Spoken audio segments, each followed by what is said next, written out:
Hello again. I was mulling over what my last practice session was like, and I realized that I did a lot of distracting of myself. In other words, talking about it and analyzing it, half analyzing it while doing it, didn't really give me the chance to do what I would normally have done. So when I make a lot of mistakes, recurrent mistakes, I think it's important to figure out why that is. In other words, am I launching a gesture too soon? Am I doing it thoughtlessly, which is more likely the case? Am I doing it too quickly? In other words, am I committing to a gesture before I know what I'm committing to? So, for example, in that last passage, I started to think, while I wasn't playing, just a few moments ago. Now, in that case, it was note perfect. Now, of course, and also I didn't have to look, because what I was doing while I was talking in that case was pondering the intervals, the notes, the fingerings, all the things that I talked about before, but in a more leisurely fashion, where the standard that I set for myself was to be right, not to be fast, to make a decision that made sense in advance of the gesture. And I think that's probably one of the most important things that I have to stress. An example I did not demonstrate in my behavior before, but I will try to do better in the future. I think no matter how experienced you are as a teacher or as a learner, the risk is always that the very things you're hyper aware of in others, you tend to apply less well in yourself. So this is one of those instances. And I am reminded that a sense of humor and perspective takes precedence over just about everything else. I hear a timer just went off, but I'm going to ignore it and keep on going briefly. Here we go. Now, that's the fancy one. That's the third.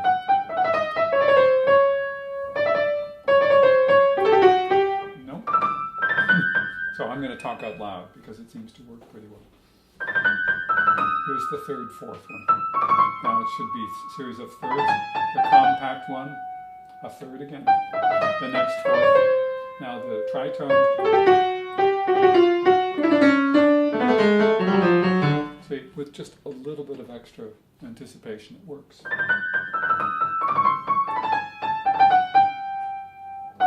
I didn't remind myself. Only this and this are fourths in the first octave.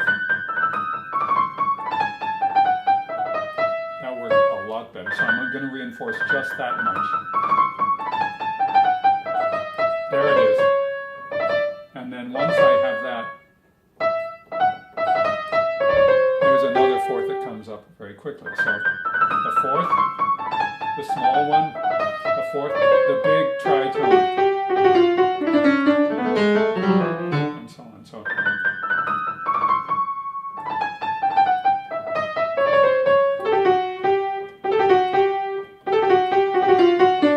a little too self-confident.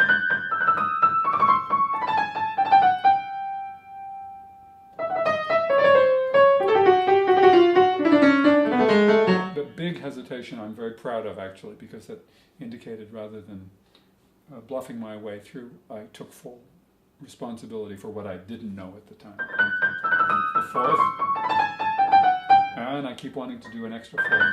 The fourth one, small one, the fourth one, and then another fourth. So there's two ones that involve fourths in different ways. This one involves turning to the third, which gets the fourth there automatically. The next one involves going from a thumb to a fourth. So it's a significantly different thought and a significantly different gesture. But I have to be just as aware. So one way of doing that is to just pair that, to isolate that from the rest.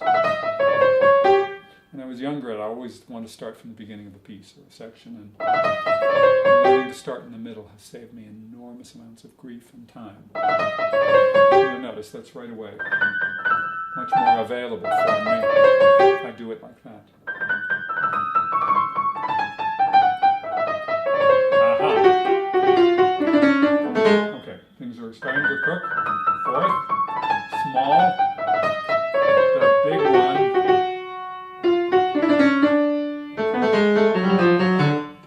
Okay. It's not perfect. It's not fast, it's not light, it's not easy, it's none of those things, but it has a groove that it's starting to manifest, and that's what I'm going to rely on when I come back to it. I'm running out of time because I've got to go off to another kind of rehearsal later on, but I did want to reformulate what I was thinking about this to make sure that it's stuck, and it's starting to stick. Whoa. When you say it. For example, that third, I don't know why I wanted to go to D, but now I know I wanted to go to D. I won't go to D, I'll go to E.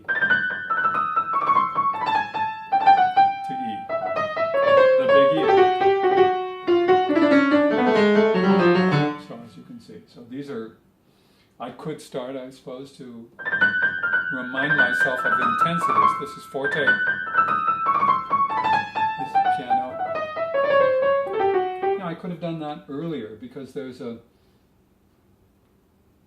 motivation that you have to buy into this. In other words, when the chord changes, why did Beethoven want that subito piano? Now, he admittedly had that pattern working in the previous two passages, but it's important that it becomes integrated into the notes. And I think, in a way, I made a mistake by being too insistent too much of the time. I want to show that when I get to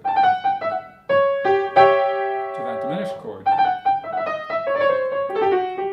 maybe the diminished nature of it itself should be sufficient, a little more intimate. Do I know what Beethoven's motivation was? No. But I know I can certainly react to that diminished chord in a fashion that makes it more intimate, more special, more spooky, more somehow different from the rather open kind of quality of that A7th. And so on. So bold and 7th.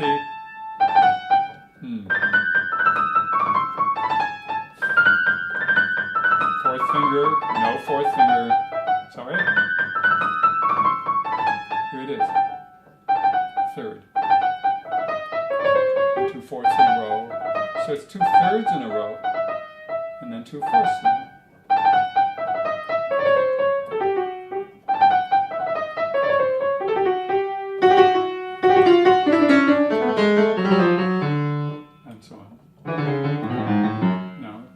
Admittedly, Beethoven has a subito piano even within the realm of just a D major, so who knows? And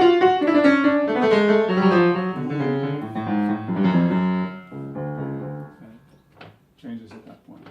Okay, we'll go on to a different passage later.